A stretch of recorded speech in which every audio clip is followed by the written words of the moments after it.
Thanks for joining us. I want to share some things that were inspired and I picked up from James Montgomery Boice. Also, I shared some of this in a message just this past Sunday morning. There's a verse that I like very much in John chapter 13, verse 1. And it says this, "Now he showed them the full extent of his love." And the next thing that Jesus did was he washed their feet. And I used to always think, see, that's it. Jesus was a servant and he showed them the full extent of his love. Well, some other versions say, and Jesus loved them, loved his own to the very end. So which one is it?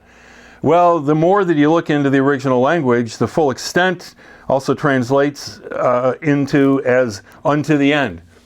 I think it's both. And it wasn't just that he washed his feet. You go from John chapter 13 to chapter 14, you've got the Last Supper. It doesn't talk about it in John chapter 14, but he says, I go to prepare a place for you. Then I think of the love that Jesus had. And then he talks to them about the vine and the branches. He talks to them about how he's going to send the Holy Spirit in chapter 16. Chapter 17, we get to look in the heart of Jesus as he prays. And it's just amazing that we get to actually hear the words of Jesus as he prays. Chapter 18, you get into the arrest. Chapter 19, the trial and the death. And chapter 20, you get into the resurrection. But all those things are an expression of the love of Jesus, how he loved them to the end. You might have heard me say this. When I was down in Kentucky this last summer, it really struck me that we were doing some work at Hills and Hollers and we had to move this big beam. It was like, I don't know, it was like big piece of wood like this, kind of like a 4x4 or something. It was more than a 4x4. It was stinking heavy. And we're carrying that and I'm just like, I don't like carrying this. And I thought about the cross and I had somebody helping me on the back end of it. I'm like, wait a minute. So I don't like carrying this thing anyway. And on top of it, you're going to make me carry this thing so that then you can nail me to it and then you can kill me after you've tortured me, mocked me, insulted me, reviled me? I don't think so.